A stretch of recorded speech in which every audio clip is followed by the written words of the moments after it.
Here is a question that makes most people deeply uncomfortable. Did ancient humans eat each other? Not in myths, not in stories, in real life, with real archaeological evidence, bones with cut marks, signs of butchering, evidence of cooking, found at sites all across the world, going back over 1 million years. The evidence is real. The question is why?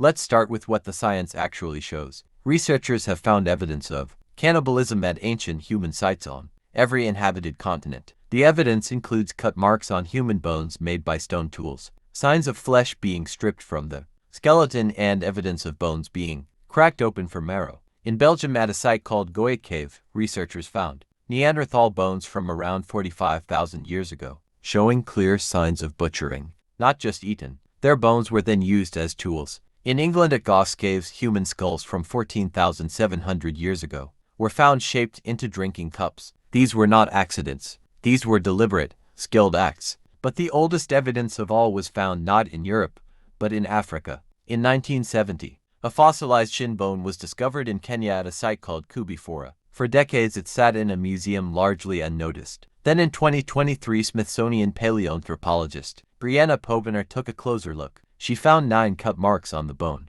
all made in the same direction, all consistent with stone tools stripping flesh from the leg. The bone was 1.45 million years old, making it the oldest known evidence of human relatives eating each other ever found. But here is where it gets really interesting. Scientists don't believe ancient humans regularly hunted each other for food. An archaeologist named James Cole actually calculated the caloric value of a human body. He found that humans provide far fewer calories than other available prey like deer or bison. So from a pure survival standpoint, hunting other humans made very little sense. So why did it happen at all? Scientists have identified 3 main reasons ancient humans engaged in cannibalism. Reason 1, survival cannibalism, when food ran out completely and starvation became a real threat. In extreme conditions, harsh winters, droughts, periods of starvation, consuming the already dead became a matter of living or dying. Reason 2, competitive cannibalism, consuming a defeated enemy.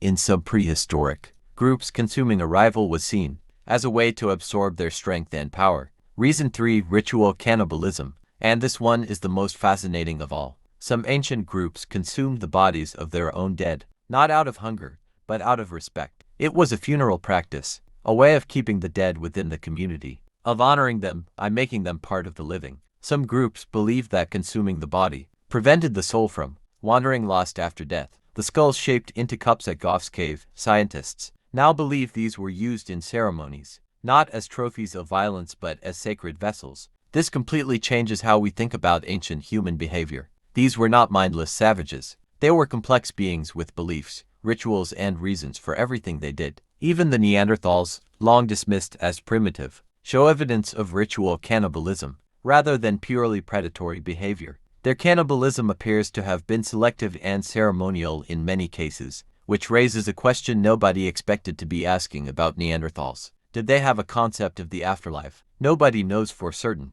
but the evidence suggests their relationship with death was far more meaningful than we ever gave them credit for. Now here is the part that puts all of this into perspective. Cannibalism is not unique to ancient humans. It exists across hundreds of species in the natural world. What makes ancient humans unique is not that they did it. It is the complexity of why they did it. Survival, competition, ritual, respect, grief. These are not the motivations of savages. These are the motivations of people. People living in a world far harder than anything we can imagine, making sense of life and death the best way they knew how. Did ancient humans really eat each other? Yes, the evidence is undeniable, but the why tells a story far more human than the what ever could. They were not monsters living in the dark. They were us, trying to survive, trying to understand death, trying to hold on to the people they loved in the only ways they had.